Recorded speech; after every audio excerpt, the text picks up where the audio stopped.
isa kana egaa waa'ee guddina afuuraa kana keessatti guddachuudhaaf maal nu barbaachisa jedhu irratti dubbataa jira. Qabxiilee lama dubbadheera. Isa jalqabaa guddachuudhaaf eenyummaan keenya murteessaadha jedhee dubbadheera. Sararaan deebi'u yeroo keenya fudhata waan ta'eef eenyummaa guddatu qabaachuun nurraa. Eenyummaan sunis immoo isa lammata dhalateedha. Maannin Kiristoos biyoon Kiristoositti jira kan Kiristoos taanaan uumama haaraadha. Uumama haaraa sanatu guddata gaa Waaqayyoos isa guddisuudhaafitu yeroo hundumaa itti kota'aatti bishaan obaasaa waan xaa'ootti gata eenyummaa haaraa sana malee wal keessa ni muufaan kunis itti makatee nu gidirsa. Guddina fakkaatu ni guddina hin ta'u waan ta'eef inni dhaabachuu qaba. Waa'ee uumama haaraa ta'uu keenya irratti more force itti dabaluu nurraa, energy itti dabaluu nurraa, ayyaana Waaqayyootiin gara uumama haaraa ta'anii darbuu keenya kana keessatti jabaannee qabachuu nurraa isa jedhu xinnoo isinitti yeroo darbe haasa'eera. Itti fufee immoo jireenya afuuraatti guddachuudhaaf ni lammata wanti barbaachisu nyaata jedhee isinitti meera. Nyaata nyaachuuni hin guddatti ijoolleen mana keessa amma yeroo ijoollee guddifnu yeroo baay'ee dheekkamna maal jennaa maaliif nyaattu minaan jenna maaliif feetu minaan akka isaan nyaatan kan nu barbaannu akka isaan guddataniif namni minaan hin nyaanne yeroo darbe isinitti meera dhukkuba anorexia jedhamu tokko. Anorexia nyaati jedhamu suni eessarraa dhufaa utuu waan qaamni isaanii barbaadu guddachuudhaaf normal diet jechuudha. Normal nyaata normaalii qaamni isaanii barbaadu isa raafaa gadhee ta'e miti. Hamma barbaadu san dhoowwatu namooti. Maaliif huqqatanii mul'achuudha. Huqqatanii gaafa mul'atanii successfulidha. Baruu huqqataan bakka he lived life well jedhu. Namni huqqataan gaariidha. Isa jedhu sana bira ga'uudhaan dhandha isaanii nyaata dhoowwataniitu dhukkuba ta'an immoo anorexia jedhu. Brainiin isaanii sirriitti processii gochuu dida. Qaamni isaanii waan hojjetu tokko umurii isaanii sanarraan kan ka'e waan fuudhanii lafa kaa'an tokko fuudhanii lafa kaa'u dadhabu. Hojiitti kennaaf performii gochuu dadhabu. Brainiin isaanii mataan isaanii kun kan performaansii isaaniitiif gargaaru lack of food, lack of nutrients. Nutrientsiin sunitti laakii sababa godheefi they cannot process data processing godhu jechuudha sammuun isaanii jechuudha. Data processing gochuu kan danda'u when it is mature enough to that level jechuudha. Level irra jiran sanatti gaafa mature enough ta'utu processii godha. Nyaata dhabiisii jireenya afuuraa keenya maal godheera? Processii akka hin goone. Ulfina Waaqayyoo akka nuyi processii hin goone. Data afuuraa akka nuyi processii goone practicalize goone jireenya keenya keessa akka nu oolfanne. Dataadha kan nuu kennamu. Isinii galeera mana barumsaa warrattan data isinitti naqu. Data sana gaafa gadi baatanii hojiitti geeddaraa deemtu jechuudha. Koodii kennama jechuudha. Softweeriin gaafa hojjetamu koodiidha. Dura koodii isaa argata namni. Gaafa koodii sana apply godhu softweerii hojjeta. Koodiin sun maal akka ta'e softweerii sana isa yaadame sana bira ga'uudhaaf koodiin isaa maal akka ta'e beekama. Koodii sana keessa keenya qabaannu malee nyaata sana keessa keenya qabaannu malee apply goone jireenya keenya achi butuun Waaqayyoon ulfina kennuun nuyi hojii bu'aa qabu tokko hojjechuun rakkoo ta'a waan ta'eef nyaati keenya barbaachisaadha isa jedhu irrattitu walii wajjin dubbanne. Waa'ee nyaataa kana tun dubbadhuun gidduutti dhaabee deeme gadda isaan badduu baaseetanii isa qabxii sadaffaatti darba. Akkuma isiniin jedhe egaa sheerii gochuu kana hin irraanfatina. You just write down something waan isinii galeelee achirratti akkasiin barreessitanii barbaada dhaga'uun barbaada waan ta'eef jechuudha. Amma makka hubatta illee dhaga'uun barbaada waan jiru dhugaa jiru isinii hubatame barreessaa sheer godha biyya warra jiraniif warra eessa jiran hundumaatiif wal ga'a. Namni tokko dheengadda na argee karaarratti na arge nama guddaadha na argeetu maal naan jedhee ani si wajjiniin Facebook friend miti garuu haadhi manaan kee rooseen sheerii gootu karaa seetuun argadhe barumsa kee barataa jira. Garuu amma friend request si ergeera karaa sheeriituun qaxxita akkan argadhutti la argitanii namoota bira akkamitti akka inni ga'u namooti baay'een karaa sheerii argatu waan ta'eef namni immoo yeroo koronaa kana mana jira waan ta'eef dheebuu afuuraa jira bakka barachuun barbaada namni. Nummoo wangeela barsiifna gaa wangeela kakuu haaraa kan wangeela nama haaraa jireenya afuuraatiif nu gargaaru kanatti dubbataa irra waan ta'eef adaraa keessan namoota bira akka inni ga'u godhaa gooftaan isin eebbisu. Isinis immoo har'a gaa warra barumsa barsiisu tokko jira achirratti maal akka ta'e egaa xuruutti immoo murteeffannee kaana yaada. Egaa nyaata kana keessatti immoo nyaata nyaachuu keessatti immoo namni bara isaa hundumaa aannan dhugaa hin hafu. Wedhe Paawuloos jennee yeroo darbe dubbanneerra. Namni Phexros isa duraa boqonnaa 2 lakkoofsa 2 irratti dhaabne hin yaadattu yonnaa ta'e Phexros isa duraa boqonnaa 2 lakkoofsa 2 irratti tu dhaabne maal jedha? akka mucoolii reefuu dhalatanii aannan barbaadanitti isinis fayyinaaf ittiin guddachuuf yeroo hundumaa dubbii hafuuraasa haxxummaan keessa hin jirre akka aannanii sana dharra'aa jedheetu dubbate. As keessa waan tokkoon isinitti agarsiisee darbe yeroo hundumaa waan paashinii tokko jira. Paashineetilii dharra'aan jedhu suni afaan Amaariffaatiin temenyuu ንጹህን ወተት ተመኙ ሰይዱሰና አፋን ኦሮምፋቲን ሞ ማልጀዳ ዱቢ ኢሳ ሀጡማን ኬሰ ሂንጅረ ሰና አካ አነኒ ሰነ አራአይዲ አራኡዳኒቱ ሰገሌ ዋቀዮ ጀልቀበማ አራቀባቹ ኑራራይቹ አብሎ ተጎ ጋፈ ዱቢ ኛታ ከነ አራአው ኛን መሬ ኢገኑንዶ ኢገሳን ደውላፍ ጅባኛ ታይዱ ሚዴ መሮጆል ለለ ኛታ ደደረክፍት ተኮ ኢገሲን ተው አካ ኢገሲ ተውትኛ Inna maal jechuu barbaadeni dharraa jechuun paashinii tokko jiraachuu tira jira. Waa'ee nuyi fi sagalee waaqayyoo gidduu waan tokko chaaneliin tokko jiraachuu qaba. Yeroo waa'ee sagalee waaqayyoo dubbannu, yeroo waa'ee sagalee waaqayyoo dubbifachuu yaannu, yeroo waa'ee sagalee waaqayyoo barachuu yaannu, there needs to be always a passion that connects us with his word. Sagalee waaqayyoo jikan connecting godhu paashinii jiraachuu. Fedhii guddaa jechuudha. Dharraa'uu guddaan jiraachuu qaba Phaawulos Phexros dubbata. Kanaaf yeroo jaalalaani yeroo jaallachuu guddaadhaan dhunnu isinii galeera jaallachuu guddaadhaan gaafa nu dhunnu aannanni sun immoo maal godha nu guddiseetu gara nyaata cimaa nyaachuutti nu geessa jechuudha. Aannanni biriijiidha agartanii. Aannanni biriijiidha riqicha aannanni. Sadarkaa tokkootu sadarkaa sakaanitti nu dabarsa. Aannanni kuni hamma nyaata cimaa nyaachuu bira geenyutti kan nu geggeessudha. Malee nyaata keenya isa dhumaa miti aannanni. Nyaata keenya isa dhumaa miti prima isa dhangaa restaurantii dhattan akka waan tokko sin gaafatu. Appetizerii barbaaddaa jedhu nyaata isa guddaatti appetizerii jechuun appetizerii isa banu jechuudha. Namoota muuxannoo isaan qabnu waan ta'eef appetizerii nyaannan nu qubsachuudhaan nyaaticha banneetu lakkee nu taafuun warri beekan garuu jalqaba isaa appetizerii sana primaa sana gaafa fudhatanii qonqobana jechuudha. Aannanni kuni Phaawulos gaanni Phexros inni dharra'uu guddaadhaan dhugaan inni jedhe kun aannanni kun sagalee waaqayyoo isa jalqabatti መጀመሪያ ትምህርት keenya barnoota isa jalqaba gaafuma gooftaa fudhannu barannu barumsa dennati barumsa fayyinaa inni barumsa daddaa jenne inni barannu sadarkaa keenya sanatti aannan sana yeroo hawwii guddaadhaan dhunnu dhanna keenya kanatu hamma guddachuun isarra jiru guddisee dhanna keenya yeroo jedhu afuuraa keenya chukooti dhanna afuuraa keenya hamma guddachuun jiru guddiseetu sadarkaa steepii ittaanutti sadarkaa steepii isatti foonfaa nyaannutti nyaata cicimaa nyaannutti nu dabarsa jechuudha inni asirra jiru. Aannan jechuuni macaafa qulqulluu keessa beekumsa hundeeffama. Akkamittiin akka fayyinu, akkamittiin akka waaqayyo wajjiniin dabarsinee jiraannu, akkamittiin isinii galeera foundationidha jechuudha. Aannan jechuuni masarataawii መጽሐፍ ቅዱስ መርሆ ሰኑ ይኑ masarataawidha kun foundational teaching warra dhamu ibroota boqonnaa jaarratti barreeffame beektu miti waa'ee qalbii diddiirrannaa, waa'ee cuuphaa, waa'ee harka warra namarra kaa'u, waa'ee waan akkasii jedheet waa'ee firdii, waa'ee bara dhumaa, waa'ee dhufuu deebi'ee dhufuu Yesuus jedha. Jaras aannan jechuun jara kana. Jara kanatu ilaalachiiseeti. Kanaaf Qorontos isa duraa boqonnaa 3 mugaafa tokkoof 2 ilaallu Phaawulos warra Qorontosii hojii muggutii qaba.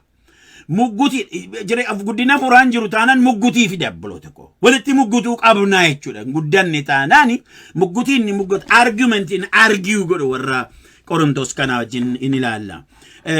Boqonnaa 3 lakkoofsa Qorontos duraa boqonnaa 3 tokkoo fi 2dha kan hin dubbisu. Ani yaa obboloota koo akka warra yaada foonii duukaa bu'anii Kiristoositti immoo xobbee akka mucoolii ta'aniittan isinitti dubbadhe malee Kiristoositti xobbee akka mucoolii ta'aniittan isinitti dubbadhe malee akka warra yaada hafuuraa duukaa bu'anitti isinitti dubbachuu hin dandeenye. Ilaa argitanii mucooliin yaada hafuuraa duukaa hin bu'an jechuudha. Akka mucoolii akka ijoollee warra aannan malee waan tokko dhuguun beennettiin isinitti dubbadhe malee akka namoota ga'oo ta'anii yaada hafuuraa duukaa bu'anitti isinitti dubbachuu hin dandeenyedha. There is a difference between childhood isinii galeera childhoodidhaa fi nama hafuuraan geggeeffamu gidduu garagarummaa jira jechuudha. when you grow, you find yourself being led by the Spirit. Yeroo guddannu arka qabani asii bachi nu deemsisanii afuura qulqulluuni nu gaggeessu jalqabachuudha. Karaa dubbii sagalee Waaqayyoo kana transformii godha. Sagalee Waaqayyoo kana transformii godhee daily life keenya keessatti applied ta'a jechuudha. Yeroo sana afuuraan gaggeeffamu jechuun ka'iiti Pennsylvania dhaqe, ka'iiti Vegasin dhaqe, ka'iiti biyyatti gali isa yeroo miti afuuraan gaggeeffamu jechuudha. How to walk like Christ walked. Akkamitiin akka inni biyya lafaa kanarra deddeebi'ee akka Kiristoositti deddeebi'u jechuudha. Afuuraan gaggeeffamu jechuun isa kana firoota koo. To look like Christ. Christ keenya fakkaachuu jechuudha. Afuuraan gaggeeffamu jechuun isa kana firoota koo. Afuuraan gaggeeffamu jechuun raajiidhaan sanutti dabbatame bira akkami taane mitittoofni ga'u. Ayidalla miti. Afuuraan deddeebi'u jechuuni eessu inda tamalaalese akka inni biyya lafaarratti deddeebi'etti Kiristoos gooftaan keenya barsiisaan keenya duuka buutuu of duukaa buusee warra xiiqiidhaa warra takkaa dudduubatti deebi'uu hin dandeenye tokko horee akka adeeme sana akka sanatti deddeebi'u jechuudha biyya lafaa kanarra. Afuuraan deddeebi'u jechuun amma gatti fufee maa'eedha warra mucoolii ta'anitti isinitti dubbadha malee akka warra yaada afuuraa duukaa bu'anitti isinitti dubbachuu hin dandeenye erga booddee ani aannan akka dhugdaniif isiniif kenneera. Aannan akka dhugdaniif isiniif kenneera. Isin nyaata jabaadhaaf hin geenye turtani. Ammumayyuu hin gahin jirtu. Dur gaaban dhufe aannan isiniif kenne. Sababi isaa nyaata jabaadhaaf hin geenye turtan waan ta'eef. Garuu waan isin bukeessa yeroo sana tun ta'in dubbin har'a ammoona nyaata jabaadhaaf ituu hin gahin hafuun keessani. This is a big problem jedhe haasa'a. Yeroo sanaaf har'i tokko taanaan jireenya keenya keessatti yeroo gara gooftaa dhufneef har'i tokko taanaan jireenya keenya keessatti beekumsi nuyi qabnu yaadi nuyi qabnu approachin nuyi qabnu akka inni life keenya kana handle goonu akkuma yeroo gaafa gooftaa fudhanneeti taanaan there is a sickness jechuudha. Dhukkuba jira jechuudha. Akka nu hin guddanne waan nu godhetu jira. Kanarratti hojjetamuu qaba. Nyaata sirriitti nyaata fudhachuu qabna. Namni guddaan aannan duwwaa dhugee hin jiraatu kaayi. Hin du'aa gaa danda'ee hojiin hojjetu. Hin du'aa duwwaa ta'a dhukkubsataa ta'a baqa aannan duwwaadhaan jiraadhu jettaniini he cannot live with milk only. Dhagaartu aannan duwwaadhaan taphatan jiraadha nama yeroo yaaddan nama mana ga'u. Nyaata na barbaachisa malee waan nyaadhu because hojiidhaan qaba waan sammuun koo kun hojjetu jira waan qaabni koo kun hojjetu wanti nu itti gadi baanu jira wanti nu baannu jira gateettii keenya kanarra baannee deemnu jira.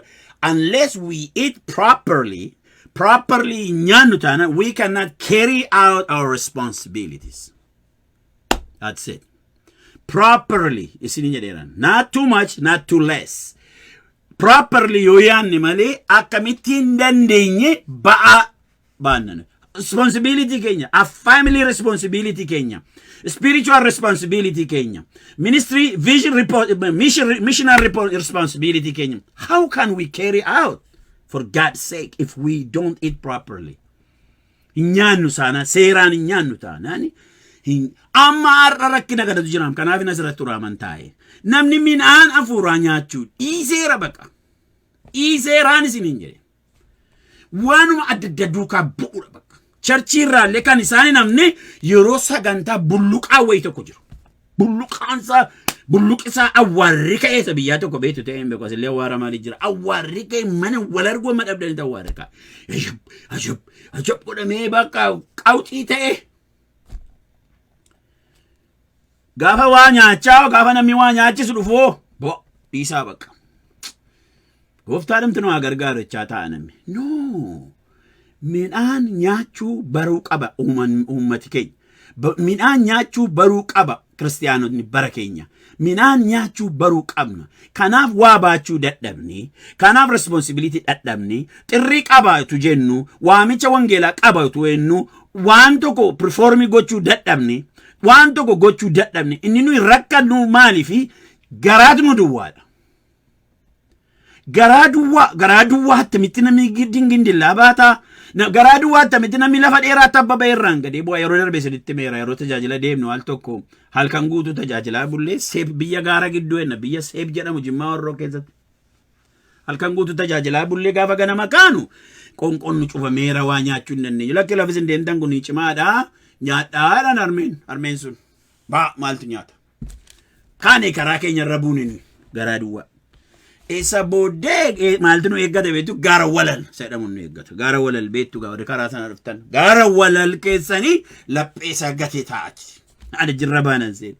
Hin deemna achi ol hin deemna yoo namoonni leemmanni kun qollisaa lafatti harca'ee miila keessa si gaachisa dudduubatti sin deebisa fuulduratti deemuun hin jiru garaan duwwaadha tabbi guddaadha.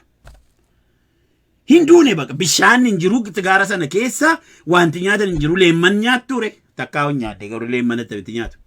Hin dhumne miilli koo akka kana godhate siditti ni malee noollate miilli koo. Namina wajjin jiru sunis hin noollate dubbi keenya dadhabne completely pass out goone waan isin dhibu keessa. Bishaan akka corroqaa boolla keessa qotamtee bishaan akka corroqaa tokko arganne irratti booruudhaan corroqaa gixxib goone dhunne keessaa nuyi boollicha keessaatti dhunnu. Dhugaadha. Maaliif isa nuyi itti jirru sanaafi isa garaanu jiru walgitu diti. Garaan keenya duwwaa. Eedan nyaanni tajaajila ture. Ganama kaane kursii garaan nu didee dhiifnee baan. Karichi immoo cima eegan nyaanni karicha deemuu dhiisuu dura ture. Kana booddee egaa dubbiin isin dhufe kuni fakkeenya jireenya afuuraati. Nyaati hin jiru taanaan namni hin guddatu. Properly hin guddatu. Dhukkubsataa ta'a. Anoreksiyaatti taphata jechuudha. Kanaafi foon nyaachuu bira hin geenye. Ani aannan akka dhugdanii fi isiniif kenneera isin nyaata jabaadhaaf hin geenye turtan ammumayyuu hin ga'in jirtu. Isinoo ammayyuu akka warra yaada foonii duukaa bu'aniiti hinaafni wal coqqolloon erga isin gidduu jiraate isin warra yaada foonii duukaa buutan mitire akka yaada namaatti jiraattu mitire isin keessaa inni tokko kan Phaawulos inni kaan immoo kan Aphiloos yommuu jedhu warra akka yaada namaatti hojjetan ta'uu keessan mitire.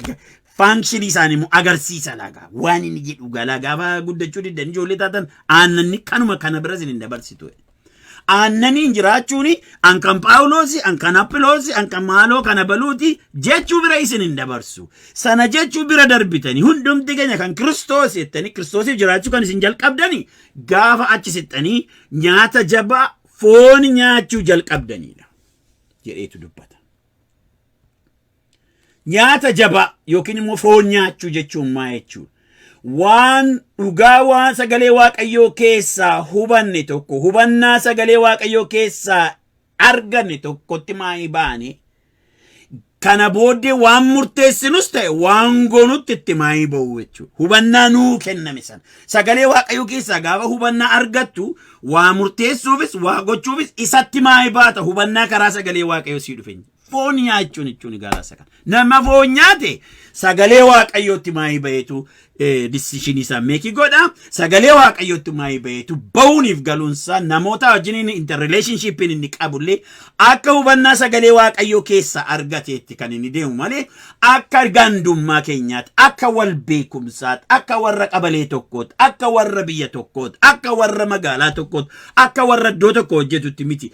Hubannaa sagalee Waaqayyoo keessa argameenitu interaaktii godha namaa wajjin. Hubannaa sagalee Waaqayyoo keessa sagalee Waaqayyoo gaafa baratus ta'e gaafa dubbisu hubannaa tokko dhufaaf nama akkasiiti. Nyaata ham godhi nyaata waan cimaa waan ta'eef hubannaa tokko dhufa hubannaa sana immoo retain godhe qabatee ta'a. Gaafa gadi ba'u waan isa mudatu hundumaa hubannaa sanaanitu treatii godhachuu.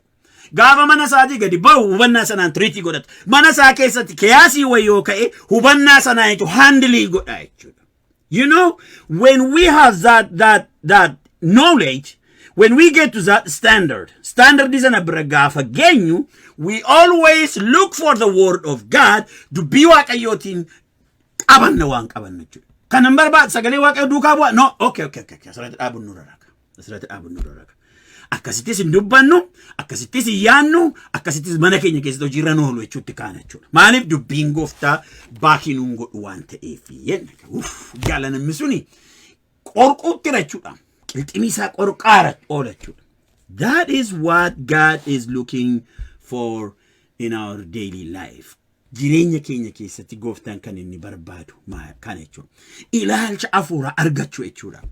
Waan hubannaa Waaqayyoo dubbii Waaqayyoo gaafa dhaggeeffannu nyaata jabaa keessa gallu maal gochuuti kaana hubannaa afuuraa argataa deemna jechuudha. Iji keenya akka hubannaa hafuuraatti argu gaafannetti ka'u yeroo sanatu waan nu mudatu hundumaa isaanitu approach goona.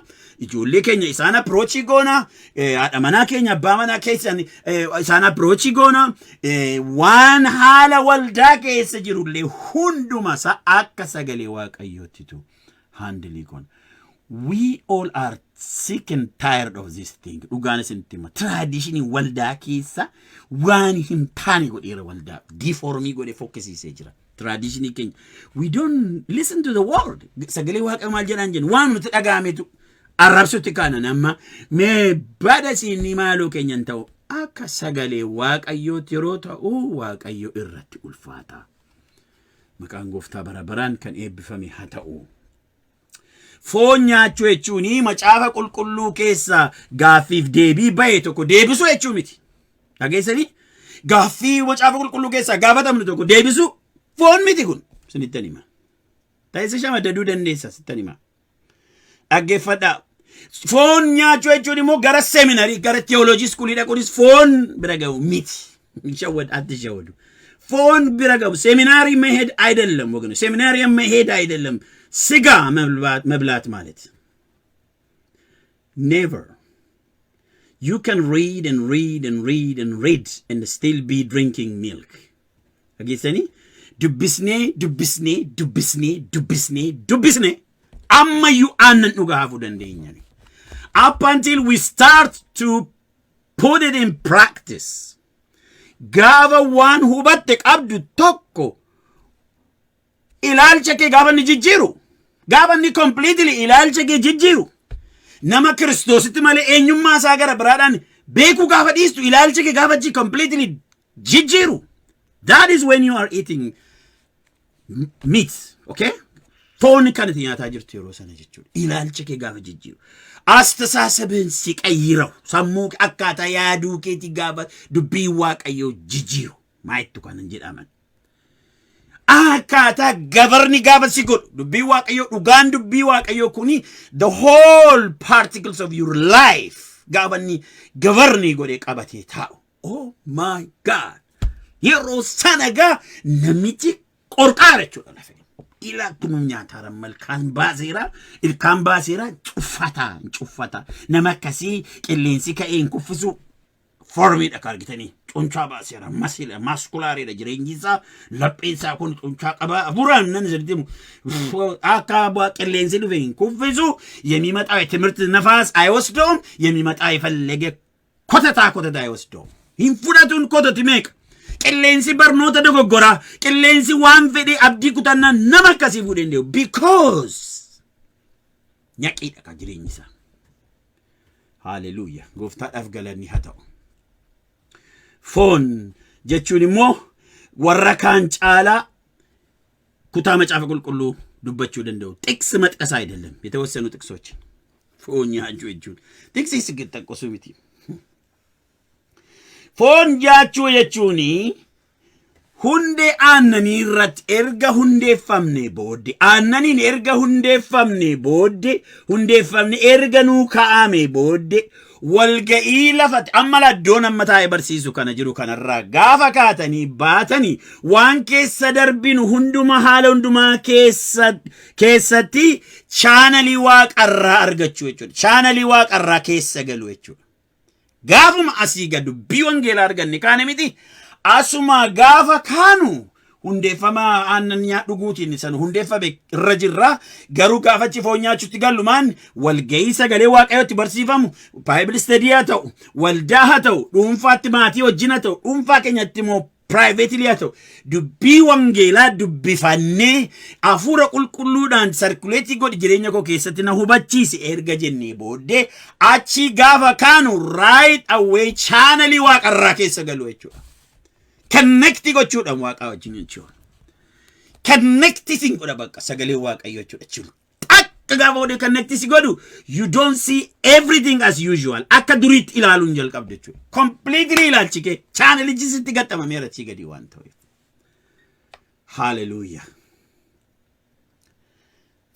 Aannanii gara fooniitti kan darbuu dandeenyu immoo obboloota koo dubbii waaqayyootti maayibaanii waaqayyo wajjiniini walitti dhufeenya cimaa qabaachuu yeroo dandeenyudha. Maalitti maayibaanii? Mata duree kadhannaa keenya soomaaf kadhata waan akkasii ittiin biitii raajummaa assaadaduudhaan hantii gochuudhaan. No! You use the word of God. By means of the word of God, when you get in a strong relationship with God, gaafa sagalee waaqayyootiin maayibaate waaqayyootiin strong relationship keessa galtu ilaa gaalasa annani gara fooniitti darbe abalu kan jedhamu isin dhibaa gaalaka. Akka guddachaa irru maaliin beekama beektusin? Akka guddachaa irru maaliin beekama beektusin? Waan jireenya keenyaaf nu barbaachisu hunduma eessaayyuu utuun ta'in nuumti mataan keenya waaqayyo biraa fiduu gaafa dandeenyudha. Gaafa kana jalqabnu we are growing jechuudha. That's why we are not growing. Excuse me, baadhiifa manaa godha abbolo tokko barsiisaadha waan ta'eef dura dubbii masarata isaa kan qoshaashta diignu malee waan biraan ijaarru waan ta'eef akka itti taa'e critically ta'uu barbaade miti. Dhageessanii maaliif beektusin amma waan nu barbaachisu nabiyyiin tokko raajiin tokko dhufe barbaacha bira dhannani maaliif we are kids ijoolleedha kaanui ofii keenyaan fidachuu hin dandeenye waan ta'eef ofii keenya waaqayyo bira argachuu hin dandeenye waan ta'eef gaafa dubbisaa dubbisnu nutti hin dubbatamne waan ta'eef yeroo fedhe yoo ta'e afur qulqulluun communicating nu godhaa hin jiru waan ta'e waan nu barbaachisu nuyi ofii keenya tap into God goone bombaa keenya itti kaawwanne gooftaatti achitti kaa'anne achirraa waa harkisuu hin jalqabne waan ta'eef annani tidwaadhaan jiraanna isa cicimaa immoo karaa nama gara biraa raachifanna. Karaa warra kaanii raachifanna. Warri nuyi karaa isaa raachifannu sun mataan isaanii gana annan keessaa hin baane waan isin dhibu. Warri nuyi karaa isaanii ani paastariidha sinitti nima paastarii waldaa kiristaanaa keessatti garuu waan hundumaa saba kanaaf hojjechuu miti waaqayyo kan inni nawame. Karaa isaan ittiin waaqayyo wajjin connectii godhanii barsiisuudha hojiin koo. I am mediating godhan. No, come to God. Waaqayyo bira yoo dhufte, yoo isa wajjin walitti quunnamte, yoo isa wajjin walitti qabsiifamte, yoo isa wajjin walitti maraatte, nama taata, nama naan jedha malee, na eegimee siin fida, na eegimee kanat jira, na eegimee kanatu ta'a, na eegimee dhaqeen gaafadhee sii fida. This is wrong, completely wrong. Nama ajjeesuudha kun. Nama ajjeesuudha. Raajota ta'a, ergamoota ta'a, barsiisota ta'a, paasteroota ta'a, whoever you are, isinittanima namoota waaqayyo bira waafi akka fiddaniif utuun ta'in namoota waaqayyo akka fiddaniif isin waame gooftaan. Waaqayyo bira waa fuunee itti kennuuf utuun ta'in jaruma kana achi as waaqayyotti butuudha hojiin kee. Kottu dhaqitti madhu. Ofii keetti kottu. Kottu la karaan isaa kunooti. Sagalee waaqayyootiin karaa sagalee waaqayyootiin kottu dhaqi chaanelii gadi diriirsi connectitti godhi isa booddee akka durii ta'uu hin dandeessu. That is our calling, brothers. Kanaaf namni nun dhaga'u isinittan himaan warra isaaniif achii fidee isaanitti dubbatu duwwaa dhaga'u namooti isin dhiba. Warra isaaniin itti geessuun dhaga'ani. You see the problem? Warra aqee fidee fi xaaxaan qabuun ati naa gaafadhuu fidi natti himi warra jedhu takkaa waaqayyo wajjin haasa'anii warra hin beekne.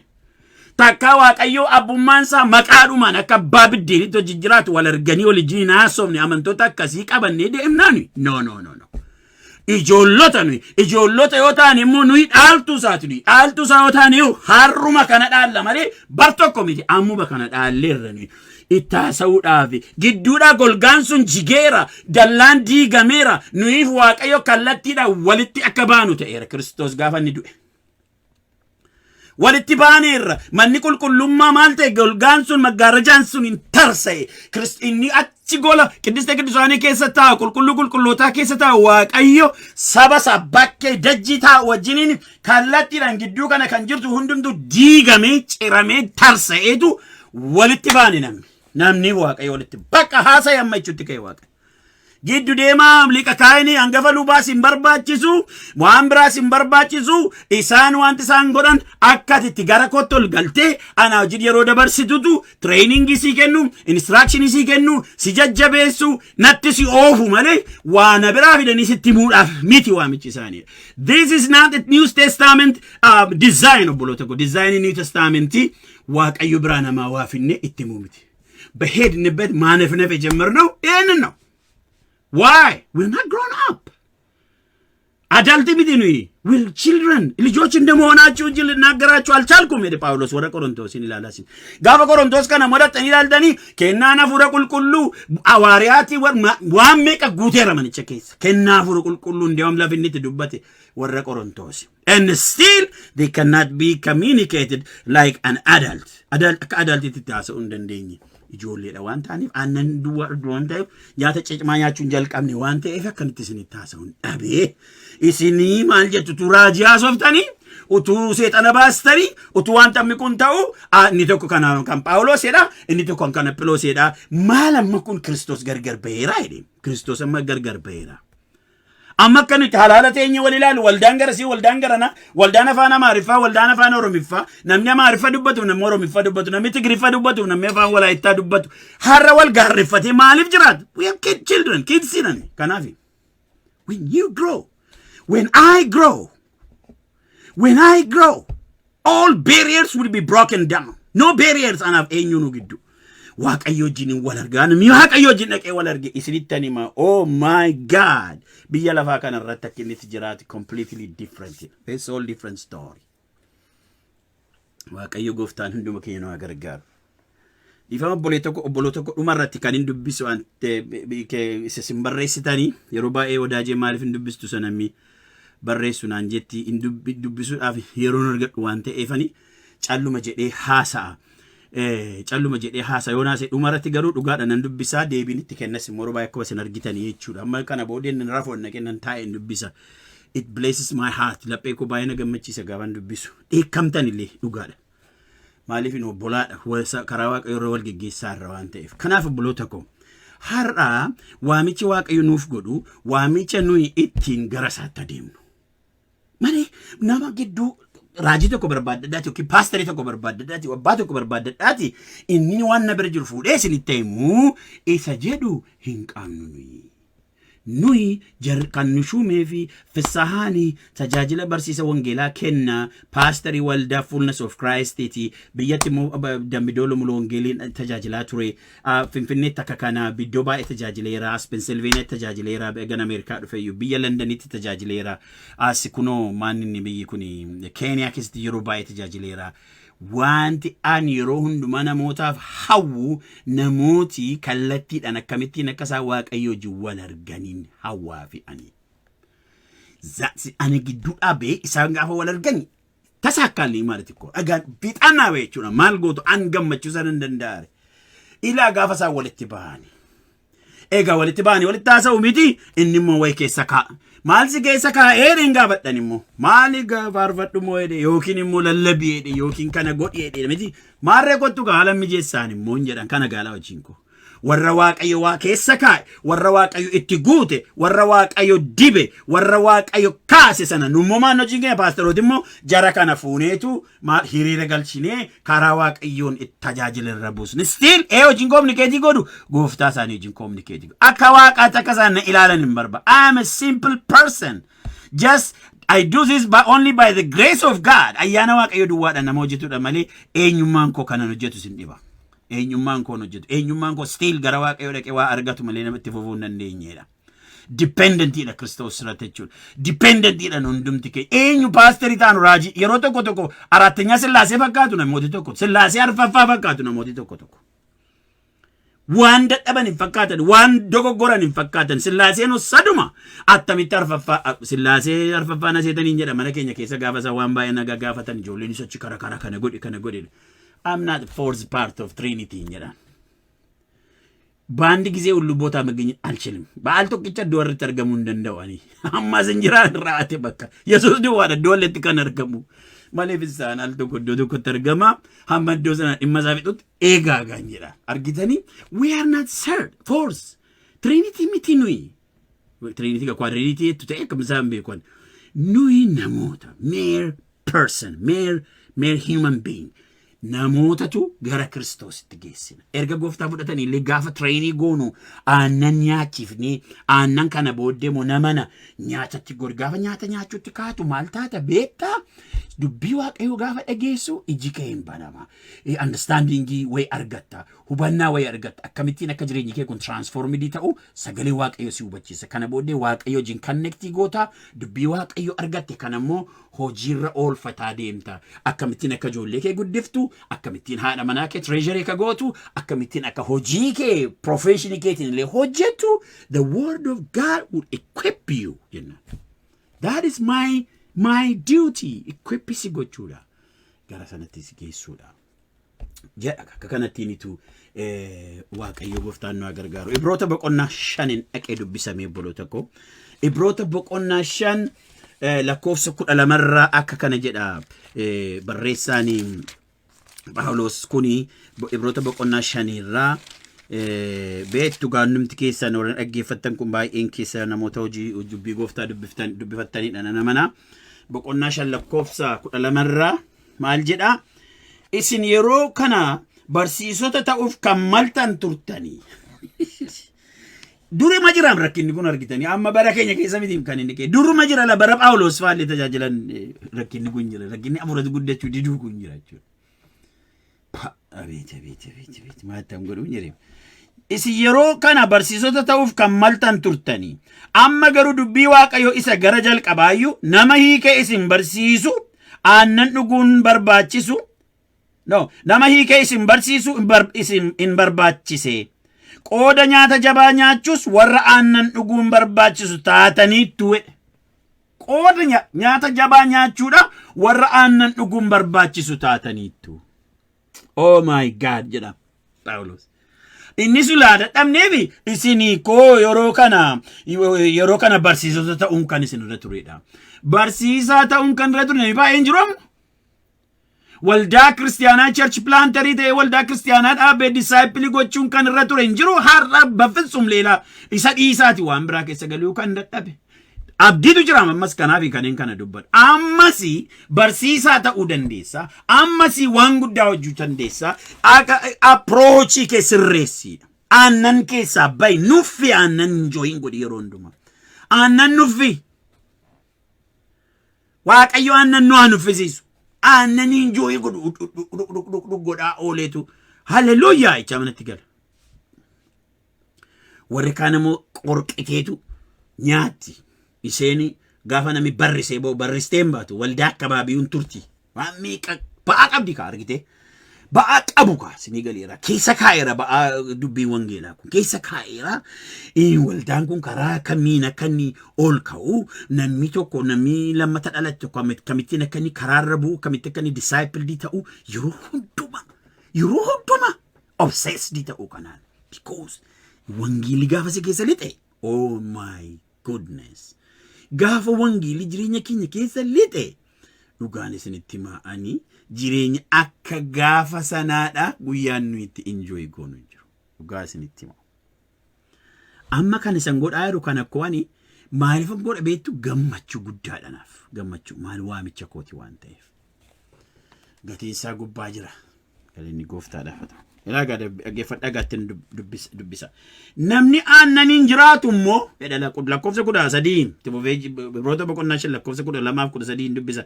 Namni aannaniin jiraatu immoo mucaa waan ta'eef akka itti waaqayyo duratti qajeelummaatti jiraatan isa barsiisu hin hubbatu.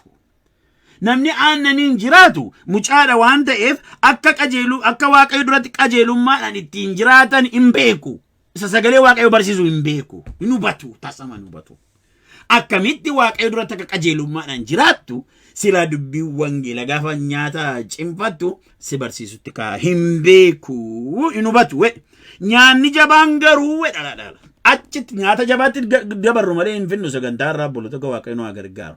Hin raftanii gaa'idan. Nyaata jabaatti dabarru malee isinitti hima. Nyaata jabaatti dabarru malee halkanne kana barsiisuu nurra hin jiru. Itti duunee bakka murteesseera jennee taa'u nurra jira jechuudha. Nyaatni jabaan garuu akka warra ga'aniitti warri kun nyaati jabaan garuu kan warra ga'aniiti. Nyaati jabaan kan warra ga'aniiti. Hin hawwitanii hin jedhama. Du'eera maste dharra eelaa maaloo nyaatuma sanatti warra ga'e sanatu hin ta'e hin jedha taa'e dhugaa. Nyaati jabaan garuu kan warra ga'aniiti. Warri kun sammuun isaanii hojiidhaan itti baree hamaaf gaarii gargar baasuu hin danda'u. Argitanii jarri kun warri waan cimaa nyaatan kuni sammuun isaanii hojiidhaan itti bare dubbii waaqayyo kana hojiirra oolchuu itti bare jechuudha. Hojiidhaan itti bare hamaaf gaarii gargar baasuu hin danda'u. Nyaatichatu kana fideedha. Nyaatichatu hamaaf gaarii gargar baasuu isaan dandeessise. Hamaarraa gora gaariitti gora adeemu. Hamaan biyya lafaati. Hamaan seexana. Hamaan kajeellaa fooniiti. Gaariin waaqayyoodha. Gaariin hafuura qulqulluudha. Gara sanatti gora. Hamaarraa fagaata gaariitti gora adeemu. Yoom gaafa foon nyaatanii dubbii nyaati isaanii kun gaafa fooyya'u jechuudha. Jireenya hafuuraa gaa maaliin guddata inni nyaataan guddatan. Nyaati kun immoo maal aannaniin jalqabaa dhumisaa immoo foonii nyaata cimaadha inni. Transitioning isaa akka ittiin eegame aannanuma keessatti yoo hafne something missing from our life jechuudha. Miisii godheera yoona part miss adirጓል እንዳናድግ ያደረገን ማለት ነው። ጌታ ሁላችንን የሚርዳን ጎፍታን እንደማ keenya nu gargaaru firoota ko ጳውሎስ ጋ warroota kanatu jechoota kanatu ciccimsee haasa'a kanarratti walii gallaa jedhee haasa'a gooftaadhaaf galanni haa ta'u. Waaqayyo immoo nyaadhaa kan inni nuun jedhu utuu nyaata hin qopheessin miti. Nyaata guuteeran maal jedha Isaayaas boqonnaa 25 irraa dubbistanii menan dubbisaa dhaqee Isaayaas boqonnaa 25 irraa waaqayyo gaara kanarratti nyaata cimaa qopheesseera jedha. Isa nyaata sanaanis immoo በሕዝብ ላይ የተጣለው መጋረጃ ይቀዳል ጀዳ ዱጋዳ መጋረጃ ጎልጋ ሰሙነ ማረታኤ ኛታ ካናን ራ ካሳ ይዴቱ ዱበታ ሜነን ዱቢሳ ኢሳያስ ራጂቸ በቆና ደሚሻኒ ለኮፍስ ጃራ አከከጀ ዱበታ waaqayyo gooftaan maccaa tulluu kanarratti saba hundumaaf cidha nyaataaf dhugaatii cidha nyaata coomaaf daadhii waynii isa gaarii in qopheessaaf maal meenyuun isaa kam namani bakun meenyuun cimaan lafa kaa'e Phaawulo maanno Isaayaas saba hundumaaf cidha nyaataaf dhugaatii cidha nyaataaf coomaaf daadhii waynii isa gaarii in qopheessaaf tumeedhe qopheessaaf nyaatitu jiru nyaatu taanaan bitasi cufamaadha taanaan aannan meerree itti taanaan itti fufee maal dhabeettusin inni tulluu kanarratti gadda nama hundumaarraa hin balleessa nyaata kanarraan kan ka'e cidha kanarraan kan ka'e gadda nama hundumaarraa hin balleessa isa saba hundumaarra buufates irraa fuudha sirra buufatee waan jiru kan sirraa kaasu nyaaticha obboleessa obboleetti. At goote nyaachuu gaafa baartu sirra buufatee jiru hinkaa guddina fuuraa keerranne buufatee jiru.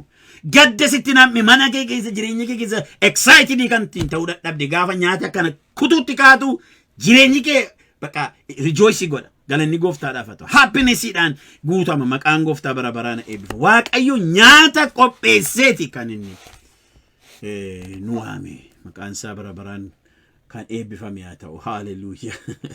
Isaayaas 55 irraa ammas nan dubbisaame deeme isinii maal taatanii dheetu Isaayaas jara saba Israa'el sanaanii gaafata 55 lakkoofsa 2 irraa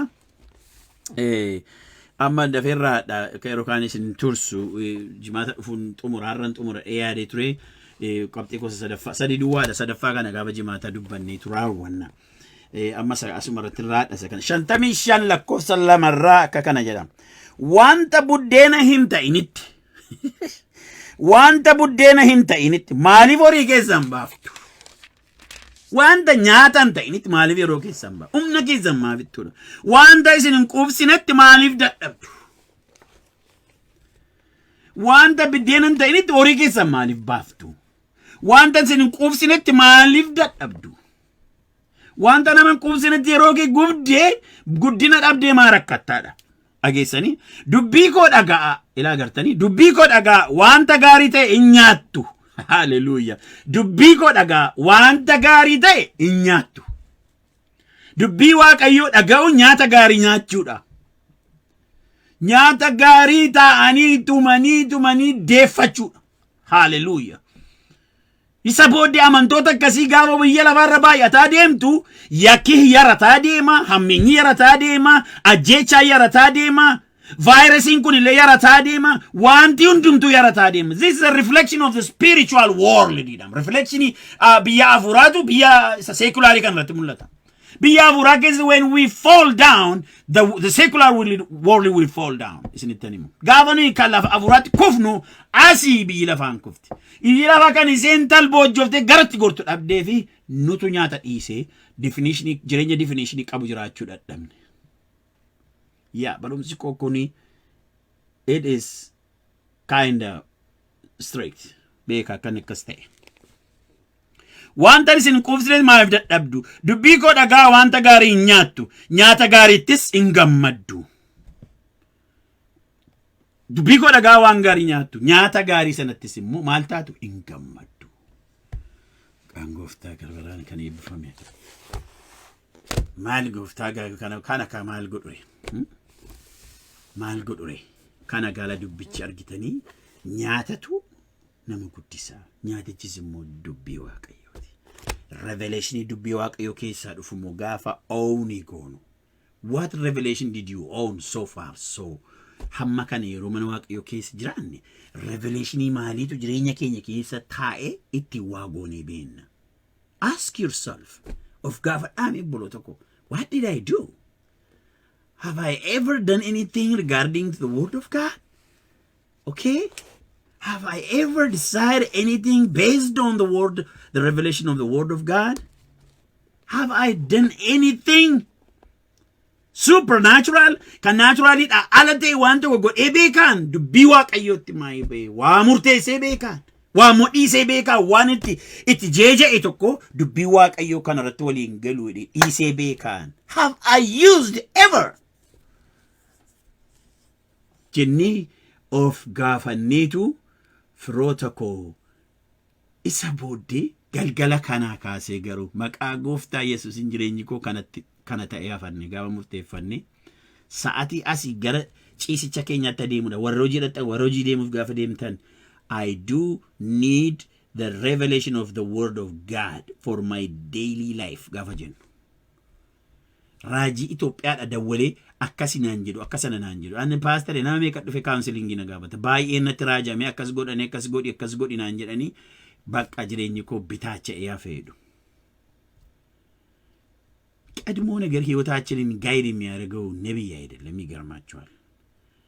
ጋይዲንግ ጎደንሳ ዋኑ ጀልቀብኔ ደማሩ ተኮ ጃቤሱ ዳፊቱ ዋቀዮ ሲወጂን እንጅራ ጃባዱ ሲንጀዳ ዋን ኢሰብራተ ኢተኮ ማለ ፕሮፌሲንግ ክሪኤቲንግ ጎዱ ስንተነማ ፕሮፌሲኒ ዋን ክሪኤቲዲ ታይተኮ ስትሬንግዘኒንግ ጎዱ ኤዲፋይ ጎዱ ጀጀቤስ ያንጻል እንጂ ትንቢት አይፈጥንም።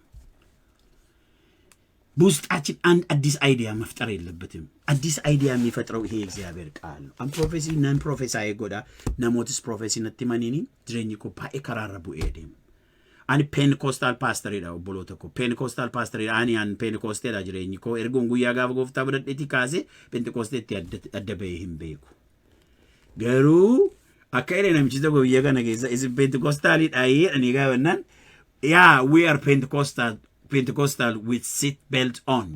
Seat belt kan jirra male Pentecostal ile. Seat belt bas ne duni ada sini driving in Kenya baka de gavide follow the video. You are Pentecostals with seat belt on. Seat belt Tatawne azake unet go walchi sine mchiga Mark Driscoll jaram to Seattle kana kese tro amma bagara Arizona gale oji gudda oji tayara na michisu na wiya kanati. Jesus Vintage Jesus jedhu macaafa isaa tokko dubbiseera by very strong book. Kanaaf obboloota ko Pentecostaalidha sababiin taaniif miti. I'm not against any prophetic movement. I involve always in prophetic and apostolic and prophetic movement keessa nama jirudha. Yeroo hunduma barsiisa kanan barsiisa warra beektan beektu. Garuu gaafa inni masmara gadhiisee laayinii isaa gadhiisee akkasumaan akka horii inni gochuu barbaadu no sirreessutu nurra jira. Waan waaqayyo isin keessatti jalqabe waan waaqayyo isinitti hime tokkotu itti isin jabeessa prophecy.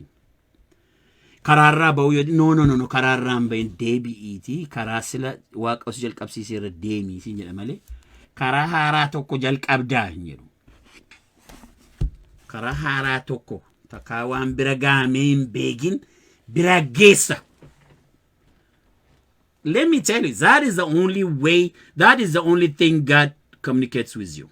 That's it. And waaqayyo kan natti dubbate namooti dhufanii kaasan dubbatanii dhuguma raajiidha kun hin jedha. Maaliif isanii natti dubbate cimsu dhufanii. Isanii natti dubbate lafa kaa'e cimsanii ilaabboo. Ittani mani immoo dhuguma gooftaan kanaan dura kana keessa koo kaa'e karaa sanarra deemaa har'a ergaanti fidde garuu hammam akka nama irribaa kaasu na dammasen beektuun jira. Ihe makiinaan sii bitaa, maalaan sii godhaa, caammaa kopheen sii qayyaraa, birrii guddaan sii kenna, mantis maaluma sii godhan ma kun hojjettanii argattaniisi. Waan kana bira darbu fagoo meeqatu jira. Maal taatanii waan meeqa jira. Maal amma makiinaa maal mayya Ameerikaa jiraata ganaa makiinaan sii kennaa maaliif raajii barbaaddatti gadi baatee hojjettee dhaqee loonii fudhattee yoo nooftoo barbaadde. Maal meeqatu jira wanti inni nuu kennuu qabu eessaa kan hin dhufne White House keessaa kan gadi hin baane ikoonomii Ameerikaatiin kan shallagamuu hin dandeenye wanta. Oh my goodness, wanta cimaa meeqa jira. Isa shuktu nu tere gurra keenyatti akka makiinaa ila motorii haaraadha lafarraa kaana nu deemnani. Waaqayyo hunduma keenya nu gargaaru. Kanaaf firoo tokko nyaata nyaachuu habarru. Baalaansii kan ta'e nyaata nyaachuu habarru. Waaqayyo garlachuutti jireenya keenya qaree akka inni guddisu. Nyaata sana karaa hafuura qulqulluudha dubbii sagalee waaqayyo gaafa alaanfanne mi'eeffannee keessa keenyu insight nu kenna ija keenya bana waaqayyo wajjin channelin keenya connect godha. That's it. Waaqayyo hunduma keenya nu gargaaru. Asuma irratti raadha sarara gooftaanis na eebbisu baay'ee